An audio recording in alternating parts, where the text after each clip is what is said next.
নমস্কার, আমি ডক্টর বোধিসত্ত্ব খান চলে এসেছি সহজ শেয়ার বাজারের আরেকটি নতুন এপিসোড নিয়ে। প্রিয় বন্ধুরা, আশা করি সবাই ভালো আছেন এবং সুস্থ আছেন। শুরুতেই এই প্রশ্ন করা যায়, হাউস দ্য জোশ? বিগতকাল রাতে আমেরিকার প্রেসিডেন্ট শ্রী ডোনাল্ড ট্রাম্প তার ট্রুথ সোশ্যাল পোস্টে একটি বিস্ফোরক মন্তব্য করেন এবং যার ফলে আজকের ভারতীয় শেয়ার বাজারে তুমুল উত্থান আমরা দেখতে পেয়েছি। সেটা অবশ্যই Bharat America free trade agreement নিয়ে। কিন্তু তার সঙ্গে বোঝার চেষ্টা করা যাক যে আমাদের ভারতবর্ষের যে পণ্যগুলো আমেরিকাতে বিগত 6-7 মাস ধরে যন্ত্রণা সহ্য করছিল, সেটা দারুণভাবে লাঘব হতে চলেছে এবং তার ফলে আজকের বিভিন্ন এক্সপোর্টমুখী যে সেক্টরসগুলো ছিল তার অন্তর্গত যে কোম্পানিগুলো ছিল তারা লিটারালি আকাশ ফুঁড়ে উত্থান দেখেছে। বহু এরকম স্টকস রয়েছে তারা 20% আপার সার্কিট তারা খেয়ে গিয়েছে। ফ্রি ট্রেড এগ্রিমেন্টের কথা ডোনাল্ড ট্রাম্প বলছেন যে সম্পাদিত হয়েছে, তার ফলে ভারতবর্ষের ওপর যে 50% ট্যারিফ ছিল বা শুল্ক বসানো হতো ভারতবর্ষের বিভিন্ন সামগ্রীর ওপর, সেইটা এবার কমে 18% হলো। তার মানে কি দাঁড়াচ্ছে? তার মানে যেটা দাঁড়াচ্ছে যে রাশিয়ার কাছ থেকে তেল কেনার দরুন যে 25% পিউনিটিভ ট্যারিফ বা শাস্তিমূলক শুল্ক বসানো হচ্ছিল, সেটাকে আমেরিকা সরিয়ে ফেলবার সিদ্ধান্ত নিয়েছে। এবং আগে, অর্থাৎ এই পিউনিটিভ ট্যারিফ বসাবার আগে যে 25% ট্যারিফ তারা বসাচ্ছিল ভারতবর্ষের বিভিন্ন সামগ্রীর ওপর বা পণ্যের ওপর, সেই 25%কে কমিয়ে 18% করা হলো। ডোনাল্ড ট্রাম্প কি বলেছেন শুনে নেওয়া যাক। তিনি বলছেন, একদম ইন ভার্বাটিম কোট করছি, it was an honour to speak with prime minister Modi of India this morning. He is one of my greatest friends and a powerful and respected leader of his country. We spoke about many things, including trade and ending the war with Russia and Ukraine. He agreed to stop buying Russian oil. এখানে নিজের একটু কল্পনার রং মিশিয়েছেন। And to buy much more from United States and potentially Venezuela. This will help end the war in Ukraine, which is taking place right now, with thousands of people dying each and every week.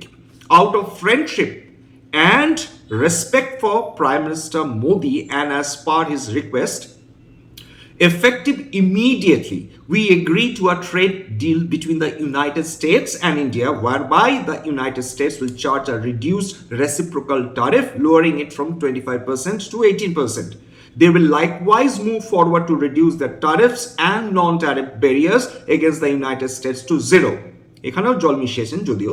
The Prime Minister also committed to buy American at a much higher level in addition to over $500 billion of US energy, technology, agriculture, coal, and many other products.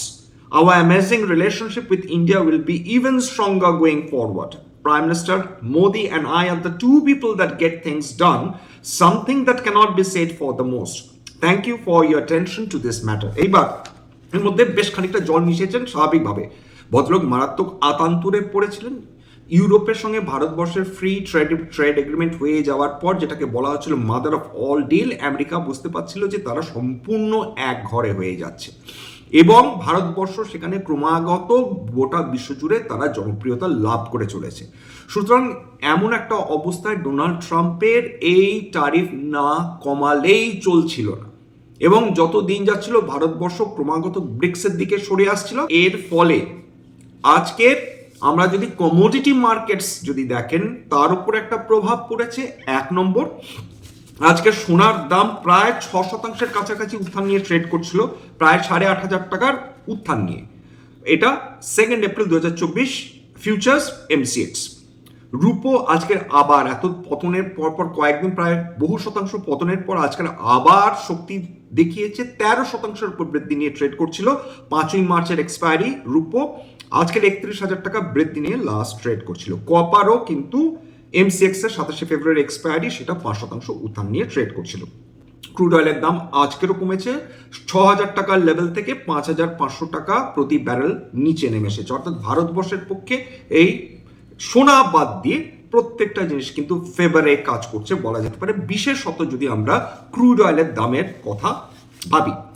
এই tariff এটা কমলে ভারতবর্ষের কি সুবিধা? এক, ভারতবর্ষ আমেরিকাতে আরও বেশি পণ্য পাঠাতে পারবে, যেটা ট্যারিফ বসানোর আগে তারা করে চলছিল।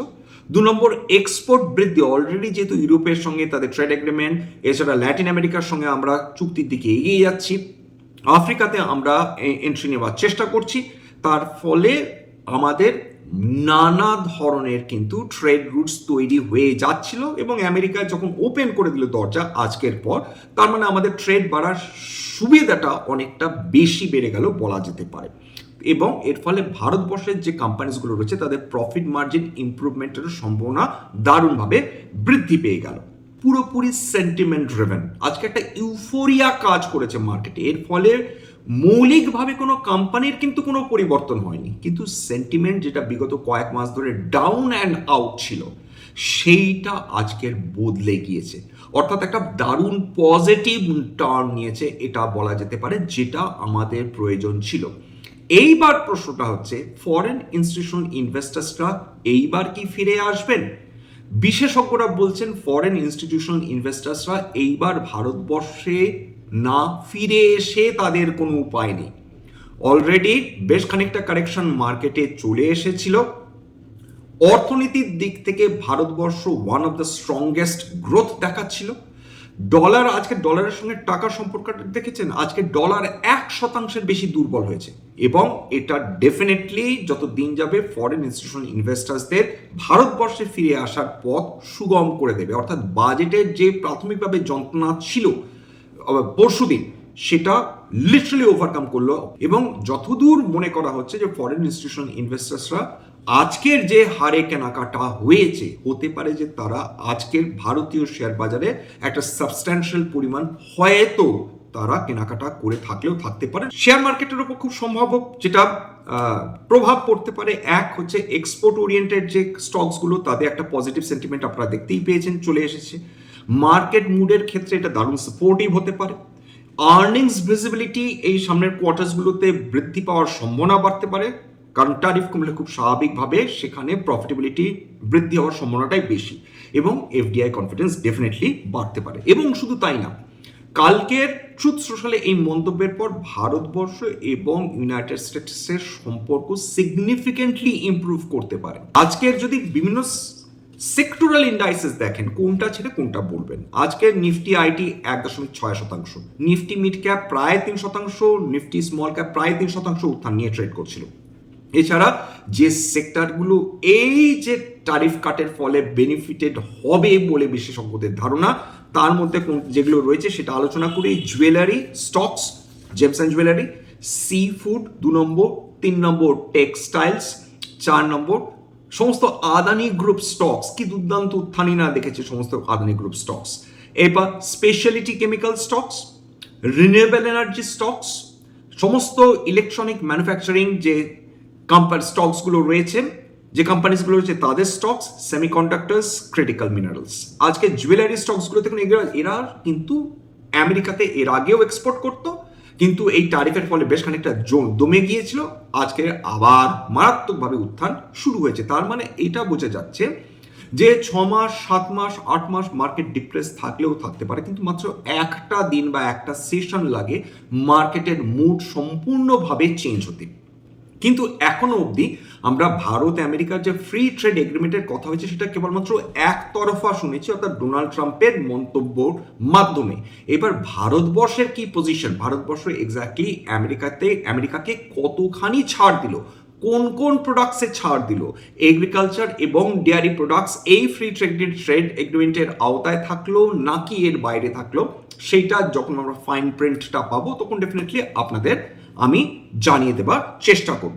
আজকে জুয়েলারি স্টকসগুলোর মধ্যে দেখুন, আপার সার্কিট গোল্ডিয়াম ইন্টারন্যাশনাল 20% একদিনে উত্থান, বৈভব গ্লোবাল প্রায় 10% উত্থান নিয়ে ট্রেড করছিল, রাজেশ এক্সপোর্টস এটা প্রায় 4.97% উত্থান নিয়ে ট্রেড করছিল। চলে আসি আদানি গ্রুপ স্টকসগুলোতে। আদানি গ্রুপ যেভাবে পতন দেখে ঠিক একইভাবে উত্থানও দেখতে পারে। আদানি এনার্জি সিস্টেমস সেই সলিউশনস মাফ করবেন 10.2% উত্থান নিয়ে ট্রেড করছিল। আদানি এন্টারপ্রাইজেস প্রায় 11% উত্থান নিয়ে ট্রেড করছিল। আদানি গ্রেন এনার্জি প্রায় 10.5% উত্থান নিয়ে ট্রেড করছিল। আদানি পোর্টস প্রায় 9.5% কাছে উত্থান নিয়ে ট্রেড করছিল। আদানি পাওয়ার প্রায় 9.5% উত্থান নিয়ে ট্রেড করছিল। স্পেশালিটি কেমিক্যালসে চলে আসি, আর্থ ইন্ডাস্ট্রিজ প্রায় 16% উত্থান নিয়ে ট্রেড। এছাড়া গুজরাট ফ্লোরোকেমিক্যালস, নোবিন Fluorine, United Phosphorus Limited, Vinati Organics 4 থেকে 7% মধ্যে উত্থান নিয়ে ট্রেড করছিল। অ্যাকোয়াকালচার, বিগত কয়েকদিন ধরেই আলোচনা করছিলাম অ্যাকোয়াকালচার। সেই অ্যাকোয়াকালচারের অন্তর্গত আজকে কয়েকটা কোম্পানিতে উত্থান দেখুন। আভান্তি ফেটস 20% আপার সার্কিট, তারপর apex frozen foods 20% upper circuit, water base 20% upper circuit, coastal corporation 5% upper circuit. মানে অ্যাকোয়াকালচার সবচেয়ে বেশি ক্ষতিগ্রস্ত হয়েছিল, আজকের সেই সুযোগ পেয়ে সমস্ত আপার সার্কিট। এনার্জির মধ্যে ভ্যারি এনার্জিজ আজকে 12% উত্থান, প্রিমিয়ার এনার্জিজ প্রায় 8.3% উত্থান নিয়ে ট্রেড করছিল। টেক্সটাইলস, আজকের একটা টেক্সটাইল স্টকস দুর্দান্ত র্যালি করেছে, কোনটাকে ছেড়ে কোনটা বলবেন। আরভেন্ট 11.5%, Bombay Dyeing 7.5%, Garware Technical Fibres প্রায় 18%। এছাড়া Indocount Industries upper circuit 20%, Kitex Garment upper circuit 20%, KPR Mills প্রায় 16%-এর ওপর উত্থান নিয়ে ট্রেড করছিল। আজকে ক্যাপিটাল মার্কেট স্টকসগুলো খেয়াল করে দেখেছেন, ক্যাপিটাল মার্কেট স্টকসগুলো আজকে প্রায় 5.3% উত্থান নিয়ে ট্রেড করছিল। কেবল নিফটি ক্যাপিটাল মার্কেটসের কথা বলছি, এই ইন্ডাইস। এর অন্তর্গত এঞ্জেল ওয়ান, তারপর BSc limited, CDSL, HDFC asset management company, MCX, Nuvama wealth 6 থেকে 9%-এর মধ্যে উত্থান নিয়ে প্রত্যেকটা ট্রেড করছিল। মানে আনবিলিভেবল মুভমেন্ট। নিফটি ডিফেন্স কি বলবেন, এমটিআর টেকনোলজিস 5%-এর উপর। এছাড়া ডায়নামেটিক টেকনোলজিস প্রায় 6.5% উত্থান নিয়ে ট্রেড করছিল। নিফটি অটো প্রায় 3%, মেটালস 3%-এর ওপর উত্থান নিয়ে ট্রেড করছে। বিভিন্ন কোম্পানি যারা বিগত কয়েক মাস ধরে যারা যন্ত্রণা পাচ্ছিল, তারা আজকের একেবারে লিটারালি পাখা লাগিয়ে আকাশের দিকে উড়েছে বলা যেতে পারে। তবে খুব ইন্টারেস্টিং ব্যাপার, আজকে কিন্তু নিফটি মাত্র কয়েক পয়েন্ট সর্বকালীন উচ্চতা থেকে, মাত্র 30 পয়েন্ট সর্বকালীন উচ্চতা থেকে নিচে নেমে সেখান থেকে একটা সিগনিফিক্যান্ট কারেকশন আসে, প্রায় 600 পয়েন্টের কাছাকাছি কারেকশন আসে। কিন্তু তা সত্ত্বেও দিনের শেষে নিফটি প্রায় 2.5%-এর উপর উত্থান নিয়ে ট্রেড করছিল। সেন্সেক্স এক সময় প্রায় 4000 পয়েন্টের উপর উত্থান দেখেছিল, দিনের শেষে প্রায় 2000 পয়েন্ট উত্থান নিয়ে ট্রেড করছিল। সার্বিকভাবে আজকের মুড ভালো করার জন্যে এই মার্কেটের থেকে ভালো মার্কেট আর হতেই পারে না। কিন্তু এরপরে আমাদের দেখতে হবে যে যদি আমরা আমেরিকাকে ফ্রি ট্রেড এগ্রিমেন্টের যে চুক্তিটা হয়েছে তার মধ্যে থেকে যদি আমরা আমেরিকান গুডসকে ছাড় দিই, কোন কোন সেক্টর সেই ছাড়গুলো পাবে, এবং তার সঙ্গে মাথায় রাখতে হবে যে সেক্টর এই ছাড় পাবে আমেরিকান গুডস, সেই সেক্টরের অন্তর্গত কোম্পানিগুলো কিন্তু দারুণভাবে চ্যালেঞ্জড হবে, এটা আমাদের মাথায় রাখতে হবে। সুতরাং সেই কোম্পানিজগুলো যারা আমেরিকান গুডস ভারতবর্ষে কম পয়সায় আসার ফলে চ্যালেঞ্জড হতে পারে, সেই সেক্টরগুলোকে কিন্তু ক্রমাগত স্ট্রাগল করে যেতে হবে, কারণ তাদের মান সেক্ষেত্রে তাদের পণ্যের মান সেক্ষেত্রে তাদের সিগনিফিকেন্টলি ইমপ্রুভ করতে হবে। যে কোম্পানিজগুলো নিয়ে আলোচনা করলাম, হতে পারে তার মধ্যে বেশ কয়েকটা কোম্পানিতে আমার পরিবারের বিনিয়োগ থাকতে পারে। ভবিষ্যতে যদি নতুন করে কিনি বা বিনিয়োগ করি, আগাম বিজ্ঞপ্তি দিয়ে কিনতে বা বিক্রি করতে পারবো না। স্ট্যান্ডার্ড ডিসক্লেমার, এটা কেবলমাত্র একটা এডুকেশনাল চ্যানেল। বাঙালি বিনিয়োগকারীদের ইনভেস্টার অ্যাওয়ারনেস বৃদ্ধির জন্য এখানে কোনো ধরনের কোনো শেয়ারে buy sell recommendation, suggestion, advice এমনকি ইনফ্লুয়েন্স করার প্রচেষ্টা নেই। আমার কথা শুনে যদি কোনো শেয়ারে বাই সেল সিদ্ধান্ত নেন, ক্ষতির মুখোমুখি হতে পারেন। সুতরাং সবসময় একজন সেবি রেজিস্টার্ড ইনভেস্টমেন্ট অ্যাডভাইজারের পরামর্শ নেওয়ার চেষ্টা করুন বা নিজের ডিউ ডিলিজেন্স করুন, সেক্ষেত্রে আপনারা উপকৃত হলেও হতে পারেন। সবার শেষে যেটা বলি, যদি এই ধরনের এপিসোড আপনাদের ভালো লাগে, প্লিজ একটা লাইক দেবেন, প্লিজ সাবস্ক্রাইব করবেন, এবং যদি সত্যি মনে হয় আমার বাঙালি ভাই বোনদের জীবনে একটুখানি ভ্যালু অ্যাড করতে পেরেছি, প্লিজ নিজে গ্রুপে শেয়ার করে দেওয়ার চেষ্টা করবেন, যাতে বহু বাঙালি বিনিয়োগকারীর কাছে এই ধরনের এপিসোড পৌঁছে যায়। নমস্কার।